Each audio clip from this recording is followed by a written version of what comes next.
There we go. All right. Good evening. You getting some good dinner, Thea? I am. It's leftover Italian night. Yum. Good, good.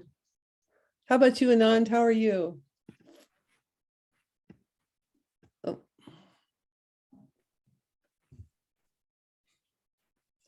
Oh, darn it. We can't hear you.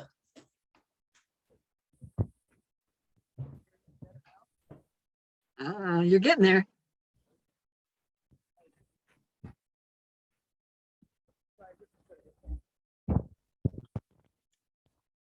Technical problems. It happens to the best of us.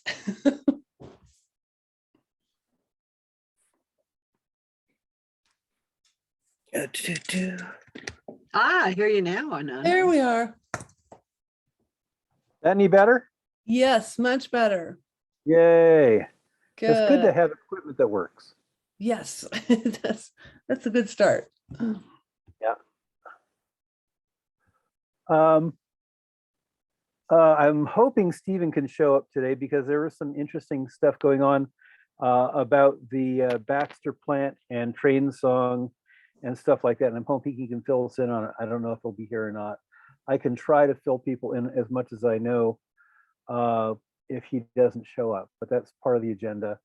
Another part, of course, is that, you know, what happened at the last vaccine clinic. It'd be nice to kind of go over some of that and what are we going to be doing for the next one. And another thing that I've been working on just a little bit is, so from my Occupy Medical hat, we say housing is healthcare. And so doing whatever we can to do to help with that. So I like what we've done with hiring Doriandra to help with all the things that you've done so far. I think that's been a great help for the Whitaker Community Council. I would like to see something like that, hiring a staff person specifically to create and maintain low-income housing in Whitaker, because again, housing is healthcare. There are already a ton of people who are already unhoused. There are a lot more who are going to become unhoused because of the fact they simply cannot pay the rents.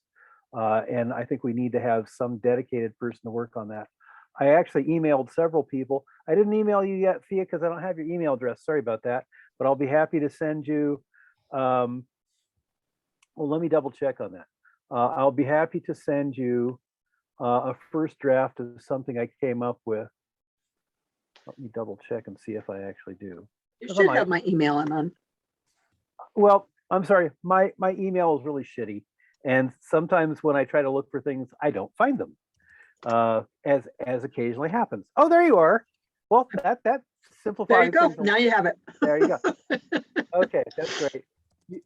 You're probably right. I probably do. I've been having glitchy problems with my stuff. And so there you go. Most mine goes to spam.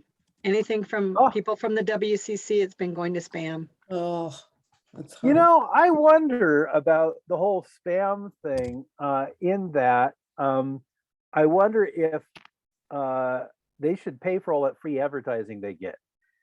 Just a thought. I don't know. Okay, hold on, chat. Here we go. All right, so I will send this over to you, too, sweet Thea. Give me just a second here. Okay. Assuming that it doesn't decide to get all glitchy on me too. Yeah, that was great. Anand, I was going to share with you, I met with Peter Chavez from the city. I'm sorry, you met with Peter who? Peter Chavez from the city. He and Reagan cool. are in charge of doing the safe sleep sites. Nice. And all our safe sleep sites and restaurants are full. They have a waiting list. Yep. They're talking to the county. The county has that lot on the other side of River Road on Northwest Expressway. Across from, I think it's the Veterans Camp that's on the south side of Northwest Expressway. Uh-huh. north side of Chambers. Anyway, the county's like, we'll rent it to you and you can put another safe sleep site. And River Road Neighborhood Association said that was okay. But next Friday on the 29th, we have Sarah Maderi, Mayor Vinnis, and Lori Traeger, our county commissioner, coming to the mission. Uh-huh. That'll be good. And I want to talk to Lori about why is the city doing your, I will be nice, but I want to know why the city is doing the county's job of housing and mental health. And if you have property, why are you charging the city? The city's running it for you. Why are you Right. charging them? That's not Those are okay, because you're those not are doing your excellent job questions. anyway. Yeah, yeah. Those are And on- excellent questions. And on any kind of housing that we choose to move forward with, we really need to provide social services. Because I've been having long conversations with Cheryl and with Peter and all of them. And yes, Mhm. we have to get people in houses. But if we don't provide the skills, they won't be able to stay in those homes. Okay, so I agree in part, but I also think that saying that is what's actually slowed us down getting any housing at all. And if you look at the point in time counts, it's only about 30% of the people that actually have mental health or substance use issues, which means that 2/3 of them don't. Right. Two-thirds of them need housing. That's it, just housing. Right. And certainly the people who are probably, well, the squeaky wheels, the ones you hear about, those ones are definitely going to be needing assistance. Absolutely, they will. And I'm perfectly fine about seeing about providing services for them. But I don't want to not provide housing just because we haven't got the services yet. The Right. the housing first method has been very effective every place it's worked. Yes, services. If, hopefully it wouldn't come to a choice between which comes first. Hopefully it would be done simultaneously in all cases. Right. But if it isn't, the most important thing is you got to get people out of the fucking elements. Yeah. It's got to happen. So I absolutely concur with you. And Brad also brought 100%. up the point that I think it's either Parks and Open Space or Public Works has a Quonset hut shed off of Garfield and Roosevelt. Right. That it's their seed palace. That's what's stored there. So I'm going to ask that question tomorrow and push and say, why are you not housing people there? Yeah. Are seeds more important than people? Yeah. Yep. Good point. Good point. Thank you. So I'm being a little pushy in certain areas and on. Well, thank you. I mean, honestly, I can't think of anybody I would rather have to be a little pushy than you. You're so good at it. People respect you because of it. Well, we need to work together. And so I really want to ask Laura, what do we need to do to get the county to start working with us? Yeah. Point blank. Yeah, I think that's absolutely critical. I mean, in this thing that I wrote out, one of the things I focused on was we really need to be able to partner with people to be able to get this stuff done. But if we can't, we should still be doing it anyway. I mean, Brad suggested today when I was talking to him of partnering with the old Nedco, which I don't know what their name is now. Yes. Dev Northwest, Dev NW. Right, Dev NW, and then partnering with them and using that first lot, using that old parking lot. Purchasing that property and putting housing there. Sure. He's going big. Yeah, absolutely. Any place that's open for sure. Another thing that's kind of in the back of my mind, and I don't know if there's any way we can actually get this to happen, but I'm just thinking of all of the there's a term for it. landlords who don't live in the area, and seeing if there's any way to actually buy those apartments off of them. Because Oh, okay. that's a big issue, because they're the ones that are jacking the rents up, right? I mean, can we use eminent domain to say that having people out of the area owning the living spaces is actually really bad for the society, and we should be making sure that those are owned locally somehow? I don't know. I doubt you can do that. I'll be I right think back. big. Okay. I don't know.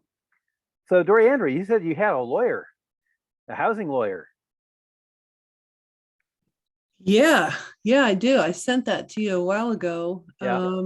Let's see. Yeah, it's Zach Middage, I believe is his name. But yeah, that would be a really good person to start with. I think once there was a real formal plan of action. Right. Absolutely. Yeah, sure. And I love the idea of looking at, like, you know, what you and I had talked briefly about is Sure. how to create a, sorry, my printer is just gone. It's insane. It's just, Yep. it won't turn off. Yeah.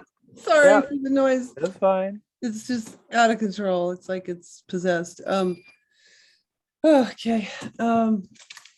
Yeah, getting the idea of a collective kind of going, Right. where other homeowners and people with land and ability Right. to put something, plant Sure. a house, Yeah. could Well, work you know. together. Because it's such a unique timing with the that free AUD plans and Right. the waiving of all of the Sure. permits. I mean, if there was ever a time to do it, it would be now. So it just Yeah. presents so many legal questions, you know, like Sure. essentially I mean, as far as I understand, the grant that's sitting there to use Right. is 235,000 for housing and community services. Mm-hmm. And, you know, that's not really a lot of money when you think about how much it takes to build things. No. But in some way, incentivizing homeowners that might have their own funds to build, Right. and to just be part of some continuity plan towards the betterment of the neighborhood may be enough to kind of coalesce. The other thing with that, Doriandra, is I asked Claire Surratt, I said, you're putting this in, but are you putting any rules around whether it can be an Airbnb or a rental? Because if you would just allow them to do anything with it, Right. we're going to have a whole community of Airbnbs, and the city has not done any policies on that. Yeah, that's an excellent point. Thank you, Pia. Wow, that's excellent. Yeah. Yeah. Right. So I'm sure that if we were to Wow. partner with individuals to help create these things, we would have some way to leverage the intent. I mean, Yeah. you know, if Yeah. they want our assistance, then it's going to have to not be an Airbnb, right? It's going to have to be a Exactly. rental, or they're not going to get help from us. Right. So, but that's an excellent point, Thea. Thank you for bringing that up. Because that really scared me, because I Sure. know I can put some ADUs on my property with my mom right now, and even my apartments, and it's Right. like, yeah, I could Airbnb them out and make more money than I would as a landlord, Well, of course. but I don't want to do that, and I don't want to do a landlord. I can tell you, Anon, Uh-huh. that the only reason I still have my fourplex right now is because my mother and I live on the street, or I would have sold it, because Oregon's making it very difficult on landlords, very difficult on private landlords. And that's why private landlords are turning property management companies, and your property management companies are the ones that are jacking up your rents. It's not the private landlords. It's Right. not your landlords from out of state. Right. It's your property management companies that are jacking up the cost. Right. So how do you kind of incentivize people to do the right thing with such an additional, you know, I mean, is that part of where like a group coalition comes together, or something under the wing of the WCC? You know. Good evening, Adam. Yeah, so Thea, any thoughts as to how to, I mean, you're saying Oregon's making it really hard on them and therefore they're going to these management companies. What would prevent that? I don't know. Okay. Like I know that it's being brought to the city council to allow landlords to only charge a $10 fee. Well, that's not realistic. Hmm. Because I put out almost, for one person, Mhm. I put out about 80, the last time I did it, so it's been a few years, but it was $80 a person for me to run a criminal background check and a credit Ah, check. right. And I'm not renting to someone without those. There Sure. are landlords that do that, but I won't do it because you can run into problems. Sure. You So know? one of the things that we were, Dory, Andrea, and I were talking about was if we teamed up with organizations that kind of already do that. For instance, East Blair Housing Co-op, before they let anybody in, they have to go through all their stuff. The tiny house village at the end of my street on North Polk, that's a cooperative. So that they have organizations that go through people's backgrounds before they can do that. So if we were to find some way to team up with an organization that already does background checks, that might be a way to solve some of those problems. Yeah, it will still cost you. And I know I sat in on all the interviews for the Eve, the folks that are living at Mhm. Eve right now. Sure. And so I don't know whether Eve did background checks, but I sat in on the interviews to make sure they were going to be a good community member. And so that's another thing. When I talked to Peter yesterday, because I said, why are you vetting people to go into the rest stops? Mhm. And he says, because we need to know if they're going to fit in that community. And I went, well, that Mhm. makes sense. Somebody should have answered that a long time ago. Yeah. Yeah. Because you do want them to fit. And they have found the magic number is 15. Well, it's a community. I mean, that's just how it is. Right. And it's good that it is. It's excellent that it's a community. I mean, that's really what you want. But there is going to be money for housing. Yep. We just got to figure out what to do, how to actually make it functional. And I still think there's nothing wrong with temporary housing, FEMA trailers. I've got nothing wrong with that either. I mean, so one of the things about Whitaker is we have lots of examples of alternative housing, and one of them is a trailer park right down on Cross Street.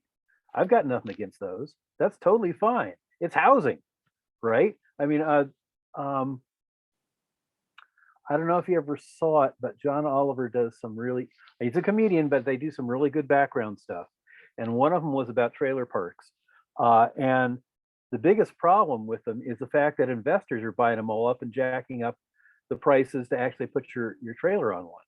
So that's actually something I would very much like to see if we could do something about, because I also agree. I have nothing against trailers for people. Manufactured housing, it's housing, it's fine. The main thing is, who owns the property it's actually on. Hi, Ian. So yeah, I totally agree with you with you on that, Thea. I think that certainly is another avenue we could go down. So my point with the first draft of the thing that I sent out to you guys was, at one time we had been talking about the possibility of getting another staff person who could be focusing on, among other things, housing. And I would just like to keep moving that direction. I think if we can get the sort of funding that's necessary to actually have somebody who's dedicated to doing that, it's going to do us a lot more good than depending on the volunteers who all have jobs and other things they have to do. We have a lot of great intentions, and we have certain opportunities, but it would be very helpful to have somebody who is dedicated to actually do all those things that we're talking about. So, for whatever it's worth, like I said, take a look at it. It's just a first draft. Maybe it's crap. I don't know, but at least it's something, which is better than nothing. Hi, Ian. Yeah, what you got to say? Hey, I can't stay long. Hi, Adam. Okay. My name's Ian. I didn't get that thing that you sent out, probably because I'm using a different email address for WCC Oh, stuff. okay. But I bet You we're gonna wanna- fix that. Can you put whatever it is you want to thing in the chat, and I'll send it to you? Totally, yeah. I don't know if you had a chance to check in with Delinea. The pot of funding that we haven't sent on is the Oregon Housing and Community Services grant. That's about $235,000. Right. So you might be able to use that stream of funding to be able to find a staff person, but there's limitations around what we can and can't use Sure. that funding for. Thank so, you. What I'll do is, if you send that to me, I'll respond to you with the document of what we can and can't use them for. Sure, you betcha. I'll be taking care of this momentarily. Did you have a chance to connect with Delinea about the OHCS? No, I have not done that yet. But yeah. I mean, you know this stuff upside and downward. So yeah, right. I bet it's awesome. But I'm sure this would be helpful too. Absolutely. Okay.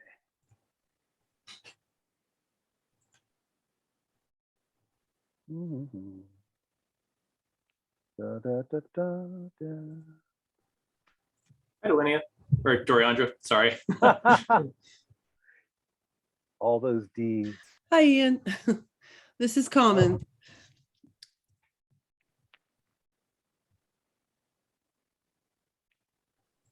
And it's on the way. Cool. All right. So, yes, I will make a point of doing that. I kind of wanted to have, before I actually had a proposal, I kind of wanted to go over it with a few people so that, you know, I didn't have anything that was too wackadoodle in it. You know, I don't know. I wanted to, when we actually got to Delinea and the board, I wanted it to be a little bit more flushed out than what I have written so far, which is, you know, it's okay, but right. I'm a firm believer in multiple minds working on things together. So I just put in the. Ah, I see that. Very good. Thank you. Excellent. Sorry, I cut out there for a second. I just said that I have to take off for another meeting right now, but I put the fund usage in there. Sorry, I can't stay. I'm going to be super pumped when I read it, Anand. Thanks for your leadership on this. And next time I'll stay for the whole meeting. I just have a conflict tonight. Yes, sorry. you do. Yes, you do. You've done great, Ian. I never have anything to say against you. No, I hope you do sometimes. Thea does, Doriandra does. So yeah, I hope that when I step out of line, you definitely slap me on the wrist verbally. Oh yes, but only nicely. Cool. I'm checking out your first draft now. Thanks so much for doing this, and I'll make sure to read it by the meeting. Bye. Sure. Thank you. Bye. Bye, Ian. Well, he's always fun to have around. Yeah. Okay. So how about Doriandra? You tell us how things went at the vaccine clinic. Sure. Yeah, that was a good clinic. We had 30 adults and very few kids. I believe it was 3 kids. So real low numbers on that count, but really good. Nothing was amiss. Real solid turnout in terms of the folks looking for the secondary boosters. That seemed to I was going to ask about that. So they are in fact doing that. Okay, good. Indeed. Yeah, that I think that was really the predominant factor in who was coming in our adult categories. And I know lots of us on staff and volunteers got our secondary boosters, so that was great. Yeah, really good day. I think now the current bellwether is shifting almost towards maybe getting in place to support the super young kiddos. As they told us on OHA meetings this week, that could be in the queue as early as the beginning of May. Nice. So Yeah, I started kind of putting pans in fire there to see if we could be part of that initial rollout. And at least, as how it took months to catch up when the first PEDS rollout Right. happened, because LCPH has to shift and adapt. Sure. I have high hopes that possibly that could be it for our last clinic on June Mhm. 1st. Although it's a shame to not have a secondary clinic that the parents could return the little ones to. Sure. But yeah, there was some real interesting conversations about that and just the strategy and complexity of it. And it really sounded more geared towards those vaccinations occurring in pediatrician doctors' offices. Sure. But at the same time, from what I understand, LCPH and OHA are looking at what a rollout like that would entail. So Mhm. we would be well versed to accommodate that. We would just shift everything back. Last week, if you remember, I Mhm. put all the adults on the busy side and put Right. because Right. we had I knew our signups were so different than normal. So of course, for a tiny kiddo rollout, we'd of course flip them back and afford that larger space for pediatric care on the Yeah, very small ones will need more room, that's for sure. yeah. It's a total specialized set of doing things when you're working with children that small. Yeah. Yeah, it would be a lovely service to provide there at our last clinic. But again, it's also nascent, I think, as they develop Right. how they're going to do it. So, but we'll be poised to adapt if we can. That will be a great Sure. honor. And as far as the business kit process was amazing. On site there, we all got Yep. those all Yep. built, and then Thea and Margaret took them out the next day. So those went Thank you, around. Thea. Yeah, totally. Thank you. That was really exciting. And I know we have a lot of positive feedback on social media and folks were really grateful. So I just figured we'd get through this next week of the Sure. kind of board shift and our pressing agendas with getting everybody in their new roles. And then I figure we'll probably reconvene and just start another roundabout and see who else needs the kits and we can press on in that way. Yeah, it's amazing. I did hear today that there may be a possibility to order more from OHA. So Nice. I'm going to be kind of poised to jump on that if it does happen. Sure.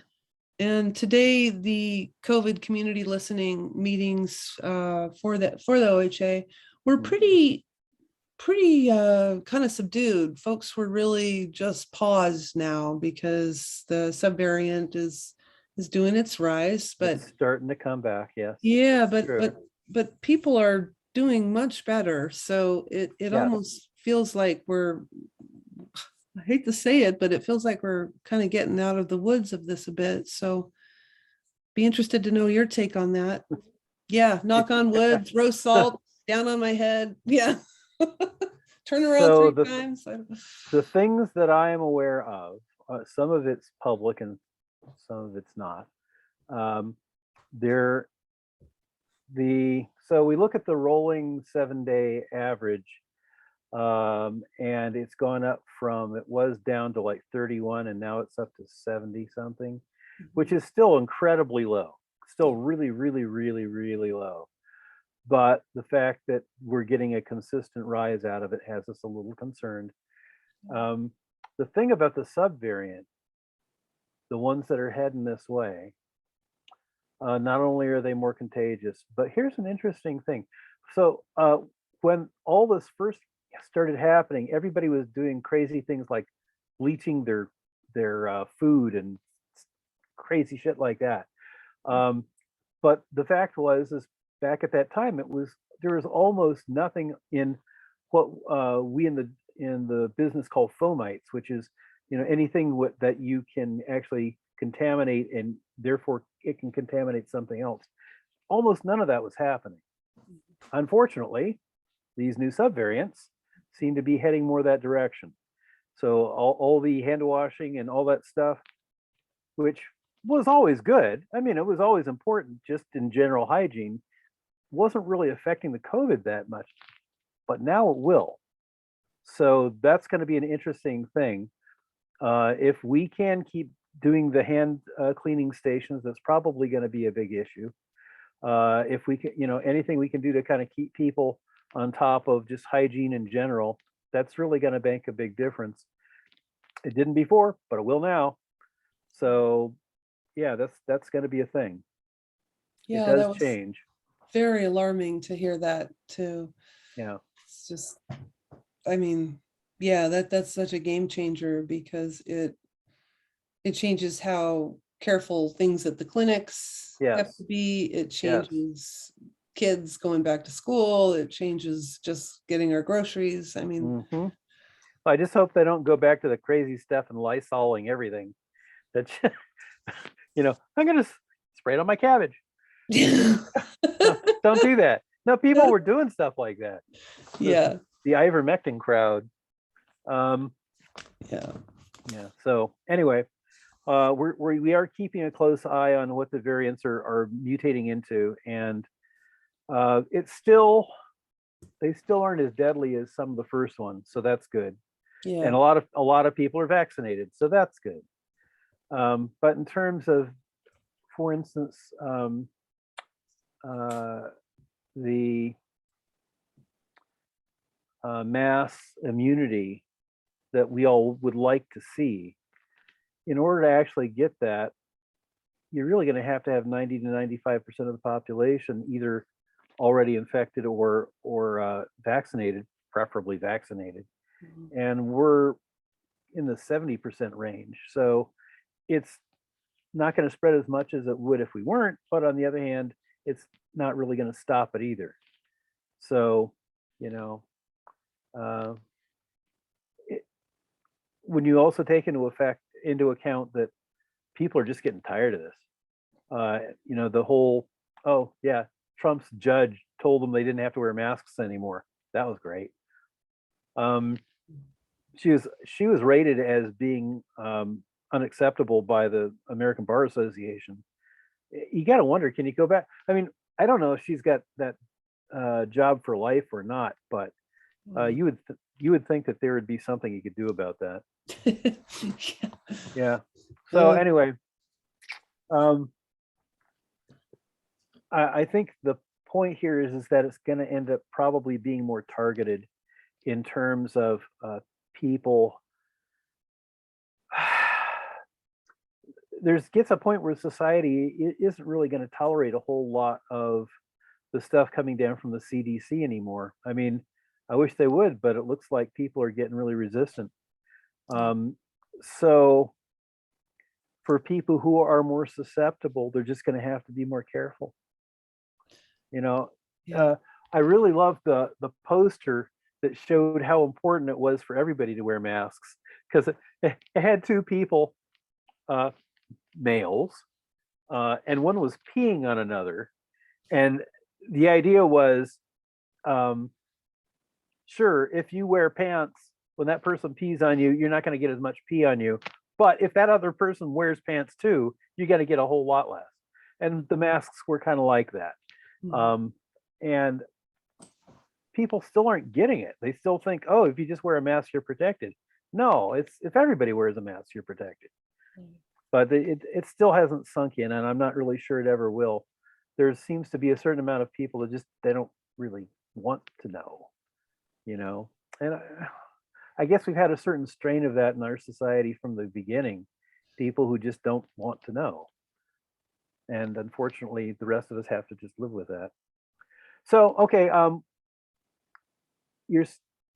Doriandra, you're talking about the last vaccine clinic being in June. Was that correct?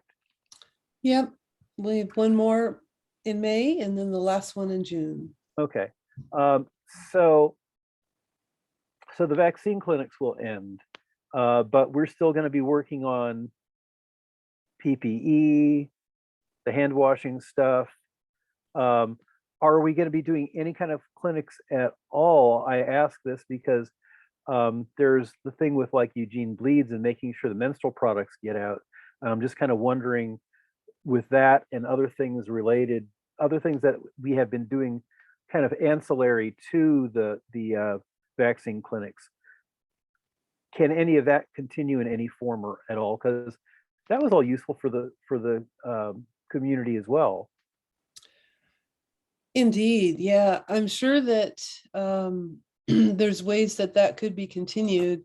My contract with WCC ends July 31st. Ah, Yeah. sorry. As a, did you shriek? Yeah, a small shriek. So, I plan on using the time left to really articulate, obviously, the huge process of the public art processes. Sure. That's going to be a huge push to get those done on time for the CDC road murals and the free wall artists and programming and whatnot. So, but yeah, I know I've been spending a lot of time about what to do really in July to wrap up the public health aspect of my contract, which a large part of it is community engagement and coordination of services and how we move equipment that we get around for folks. So yeah, there's kind of there'll be a real pause there in terms of, then what happens with the Eugene mission relationship, right? Because at this point, all of that equipment for the clinics is stored there. Yep. And so I don't think that, some big decisions will have to be made about the actual equipment, the signs, all the PPE that's left. I know that Ian and I had discussed wanting to hold back some of this enormous shipment now we have of the N95 masks for fire season, in case we're inundated again with poor air quality. So yeah, there's going to have to be some tidying up of what we do with all that stuff. And it, it may be an interesting point to reevaluate as to where and what, if we can keep going as need demands. So let me ask you a question. What are your personal plans after your contract runs out? Well, I had, Ian and I had talked about potentially me taking on the housing part of it, the housing coordination. Well, I was just wondering, are you interested in being involved in us more? Because you've done such a great job. And it'd be great to have you around. Thank you, Non. That's why I had my hand up. Oh, I'm Non. sorry. I'm sorry. I was trying to be polite, but I wanted to say, you want to hire somebody to help with the housing. I think we moved Doriander to that position if we haven't scared the bejesus out of her yet. Sorry, it is the Whitaker. Thank you, Thea. We're no longer just herding cats. My now saying is we're herding cats and fish. Oh, that's even harder. Yeah. And it's harder, and that's what she's been doing. So yeah. Hi, Rebecca. That's what I was thinking on. Why not move her towards the housing? I'm totally good with that. I really am. Hello. Again, housing is healthcare. So to me, it's an extension of that. So it really is. Yeah, it really is. And doing all this work now when the public health side of things related to COVID. Sure. It's, I find such amazing correlations with the reasons we had such extremely low vaccination rates in the Whitaker neighborhoods.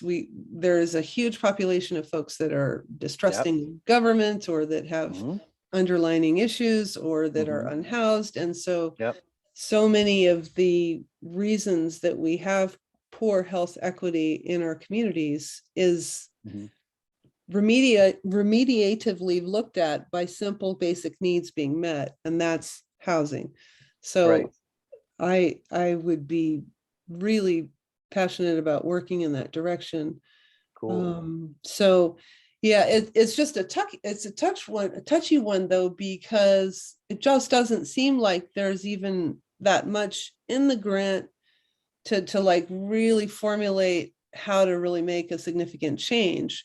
You know what I mean? Like if we say, okay, we need to build more housing. Well, what's that going to build, right? So then But I mean, I think that we seem to get on really good, quick think tanks related to the process. Mhm. You know, tonight was amazing thinking about Thea being an actual landlord. Well, Thea's going Right. to know what incentivization landlords would want to have or would need to have to make the process simpler or more affordable or safer for them. And so, like, do you see what I mean? Like we could start to kind of fine tune it to get to a place where we could do the most with what we have. So We do have quite a few different people and minds and experiences. Thea, yeah, what's your thoughts? Let me unmute first, that helps. That helps. That helps. Yeah. So I was looking at what Ian sent over just to see what we could do with what the housing money is. And I'm Right. looking at their priorities. You know, they have numbered 1, 2, and 3. And they have one on here, hotel motel vouchers for people experiencing homelessness and housing instability who are otherwise at risk of housing instability due to their current living situation. We have 2 Right. hotels in the Whitaker. They're on 6th. Yeah. They're still part of our, we could go to them and Yep. say, how could you work with us? Can you give us 2 rooms or can you give us 3 rooms? And Right. say and do it for a certain period of time Sure. so that you can get someone stable, but that's money available there. I'm And also. you would have to vet your Okay. person. Yep. you know what's really interesting, folks, is that I was on a CBO meeting yesterday about wraparound services for COVID relief. And ARC of Lane County is doing a really fascinating thing. And I wrote to them to try to see if I had heard it correctly in the meeting. I think that they're using this similar grant to it's back to COVID again, frustrating, but what they're doing right now is if you test positive for COVID and you send them the proof of the attestation and the date and everything, they will send you $1,000 for rent assistance and pay for your utilities. So they're, Nice. you know, and they're, I mean, I wish that they had been able to do that months ago when we were like back in Delta, but it's an interesting way to think about the triage of needs in this immediate moment, whether if we do have another massive subvariant thing that begins to shutter our businesses and folks. Yeah. But I just love that creative way and wondered how we could maybe allocate something similarly, you know, maybe on a broader range of spectrum. If you have a, you know, if you have a health issue or you become disabled or I don't know. Well, and I'm also looking at here for clinics and stuff. It's like social services for housing stability.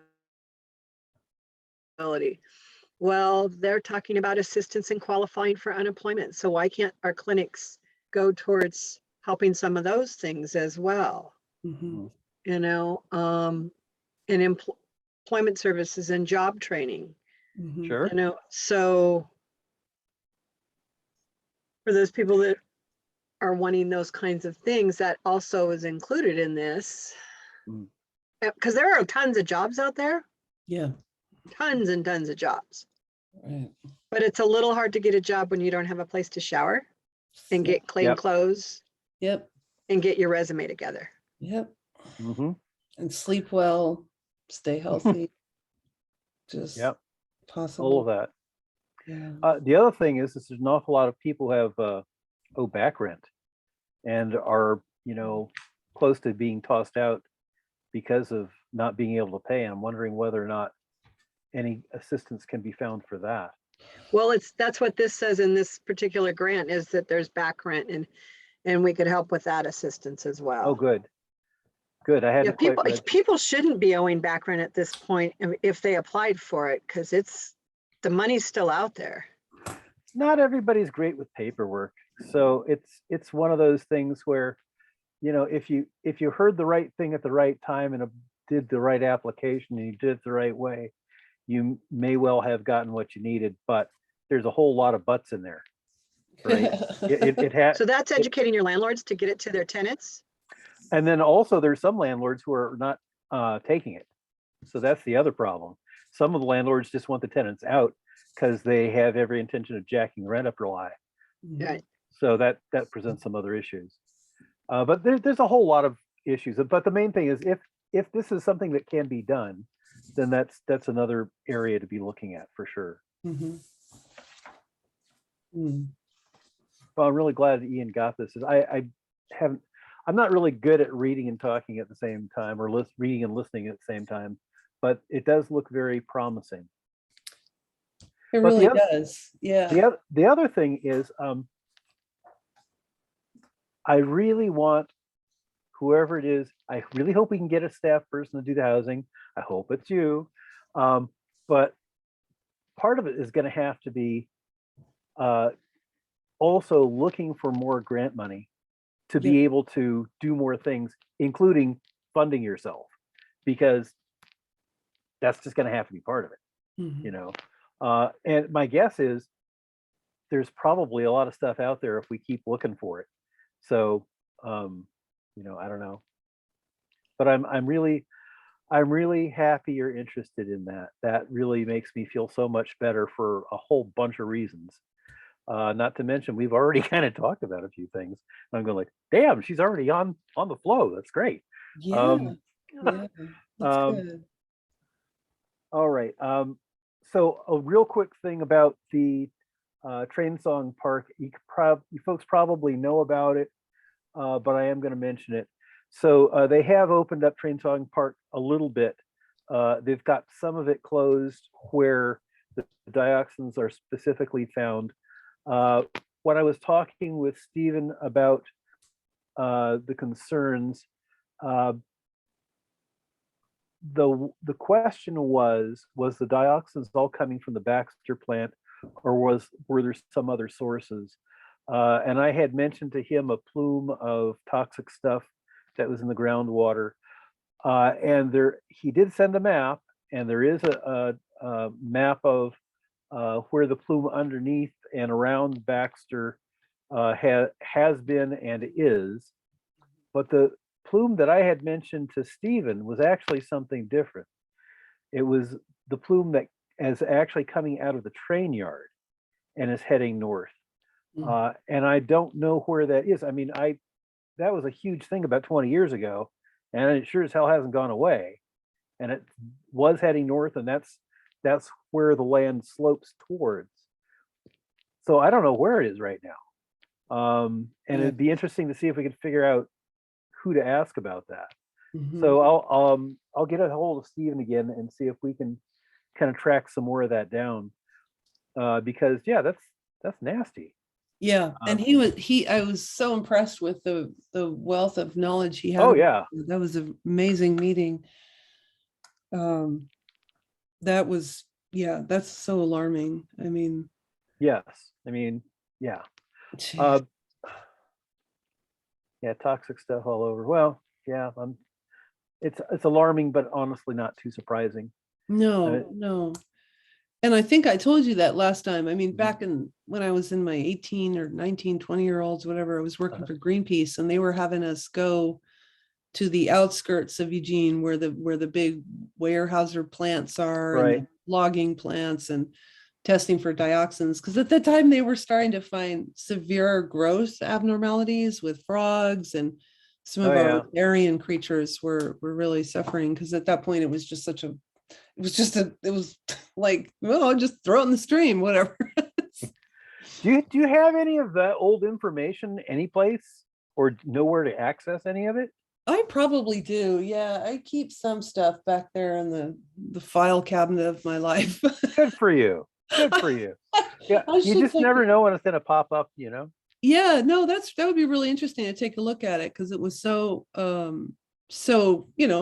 I mean, it was really an interesting part. And yeah, a lot of that work back then was fascinating, because that was when the whole spotted owl ordeal was going on. And I remember, passionately going door to door, and I was in Springfield, and some logger guy said, "Come in here, young lad, and you have a seat at this, red and white checkered plaid, vinyl tablecloth." And got real schooled about, the venerable nature of being a logger, and totally respectable, got it. But it was just such a crazy thing because, anyway, that's another story for another day. But yeah, Well, I'm looking forward to it. yeah, it was an interesting time to be involved in environmental activism. Oh, I'm sure. At that time, it's really Well, strange. I'm sure it's not only fascinating, it's instructional, and undoubtedly very useful for everything you're doing now. So we're getting real close to the time when the board meeting is going to start. Hey, Rebecca, you got anything to say? Just say hi. Or not. That's okay. I like your picture. There you are. Hi, yeah, sorry, it took me a minute to get off all my mutes. Hi, yeah, I just wanted to see how things were shaping up with the new board. I understand there were elections last week. Well, if you have time to stick around at 7 o'clock, the board meeting is going to be on. And although Yeah, that's what I'm doing. Yeah, Okay. I wanted to watch. Yeah. Oh, good. That's excellent. Good for you. It's nice to see you again, by the way. Yeah, nice to see you too. Thanks. I've spent a lot of the last year and a half in Sacramento, back and forth. My mom Sure. was quite ill. She's doing much Oh. better now, but so now I'm finally I didn't really move from here, but I feel like now I'm all the way back, Good. So, Good. Well, it's nice to hear that she's doing better. That's fantastic. yeah. Great. Okay, well, I don't really have much of anything else to add. We went through a whole bunch of stuff. I will look forward to people's feedback on that little first draft thing I sent out. And we'll talk about it more later. I don't really want to present it to the whole board until we've had a chance to have a few other minds look at it, because I just think that's a better way to go. So thank you, Thea.